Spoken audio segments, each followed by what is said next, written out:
different kinds of issues. You want to come and invest in that community. It does not tally. It does not tally. In year 2020, Ghana, in the first quarter, despite the COVID-19, attracted the highest foreign direct investments, in dollars, in the West African region. We know Toyota has gone there to invest, different investments are going in there. But there is a clear factor we can refer to. When the herdsmen went to Ghana and wanted to start carrying out their bloody campaign, the Ghanaian government said, shoot at sight. Get them out. They were flushed out. That is a serious nation. But what do we have today? My respected Attorney General telling me, as a citizen of Nigeria, interested in security of this country, that 400 sponsors of Boko Haram have been identified, and that they will not be named and shamed. And we are not in a hurry to prosecute them. So if you have 400 sponsors of Boko Haram that you have identified, what about the unidentified? And we claim that we are fighting insecurity when some are coming out, non-state actors, to say that the solution to stop the killings or bring it down is to give land to these bandits. Give them money. Bandits that are mobilizing billions of naira from your economy, from terrorizing the people. And again, the Attorney General is there. The National Assembly is crying out that the president should brand the bandits as terrorists. We are reluctant to do that. So where is the place of justice?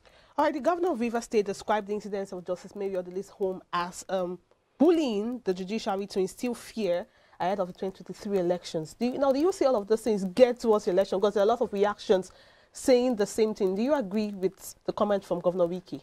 That is the perception I spoke about.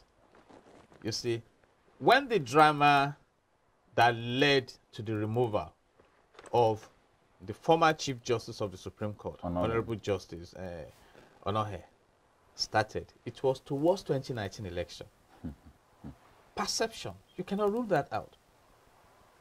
Some calculations just came up that we need to proactively get this man out of the way.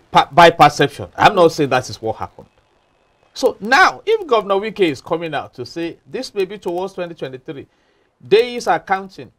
2023 election is not going to hold in December 2023.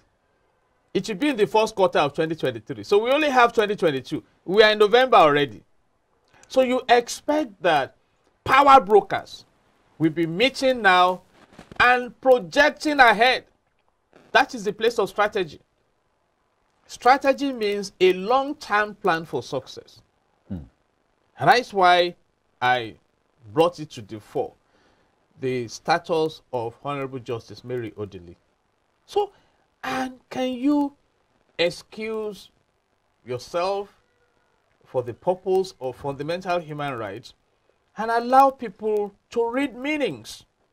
So, the alternative you have is to give a clear picture of your policy. Because right now, if the person that went to the magistrate to apply for the warrant is claiming to be on recovery, that suspicious activities are going on there, that is expected to be a state actor. But now the state is saying we do not know him. So Nigeria is so insecure now that some quacks can just gather and begin to invade homes. Then, reasonable and responsible people must be worried. But am I so disturbed? No. The Nigerian Defense Academy was desecrated by bandits. A fighter jet was brought down by bandits. Recently, a general in the army was brought down. Brigadier General, you will refer to them as general. Was brought down by terrorists, whether you choose to call them terrorists or not. And I was reading that report. They operated with gun trucks. Gun trucks. An Alpha jet disappeared in this country. We are yet to locate it. Soldiers have been killed. In South Koto State, about 120 lives were wasted. Now, these bandits, because I'm confused now what to call them, Islamic States of West Africa province, now collect taxes from Nigerians. Reportedly, they are now positioning themselves as leaders in communities that have dislodged the people there. Do you know that economically, Nigeria grows, I think, the second largest in terms of ginger in the world, a hot international market. Right now, that environment in Kaduna State that should be a prized community to help our economy is being invaded by bandits. And I have asked a simple question. When you move people from their communities, you chase them away and you occupy, and you are telling us there is no Fulanization agenda of Nigeria. What is going on? When the internally displaced are internally replaced. Now, Senator Ndume has warned that these Islamic states of West Africa, they are regrouping around Lake Chad. The former chief of army staff told us that this terrorism may go on for 20 years. Let's go to Afghanistan. Mohammed Omar, that started the Taliban movement, he was patient about it. The Russians, everybody came to help Afghanistan.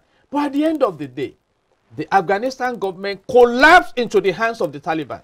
And the same template he adopted, Mohammed Yusuf engaged to start Boko Haram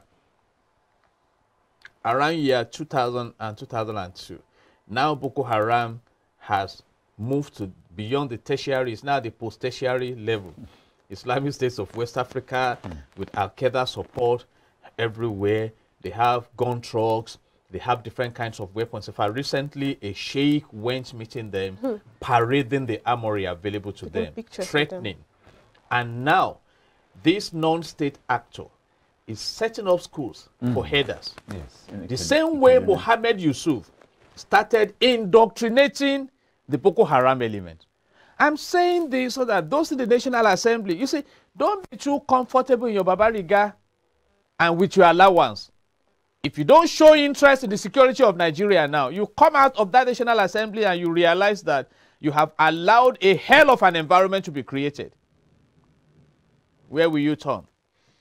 Okay. So, and because I'm narrowing it down to the National Assembly now because that is where we are expected to be represented. 109 senators, 360 House of Reps members to represent, because we have elective democracy that we practice in Nigeria. So whether it is the judiciary that is being bombarded now with this despicable desecration, all of us should rise up and condemn it.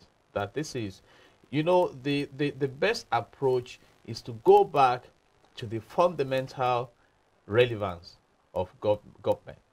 And Section 14, subsection 2 of the Nigerian Constitution 1999 says that the security and the welfare of the people shall be the primary purpose of government. So if a justice of the Supreme Court is not safe in Nigeria, if the home or office of the chief of staff, Gambari, to the president of Nigeria was bombarded by criminals, until now, we don't even know who those criminals are. If the office of my president was occupied by rats, by the time he came back from medical care in the US, in the UK, if gorilla swallowed money, snake swallowed money, different things are happening. We need to look out of the window and ask simple questions. That we go to Saudi Arabia, how do you guys manage your environment? We go to the UAE. You know, in Dubai, 4 sponsors of Boko Haram were prosecuted and convicted. They are not the direct victims of terrorism. And here, thousands of them are repenting. And we are arguing that Reintegrating we should into the reintegrate. system. Reintegrating radicals. You see, so my question today, I will hinge it on the Mexican statement on public relations, 1978 Mexican statement that defines public relations as the art and social science of monitoring trends, predicting their consequences, and recommending what can be done to, benefit from whatever the direction the trend is moving. And my simple question on that note is that if the Nigeria you know today continues in this format for another 2 years, what will become of Nigeria? What a Where way. terrorists appear Yeah. to be calling the shots and appear to be so prominent and just, you know what I mean? And So nothing seems to be done. Well, what's a way to end the discussion this Thank you morning? so Thank you much. so very much. Jide Jide Ologun. Ologun, legal practitioner there, doing justice to the topic we have this morning.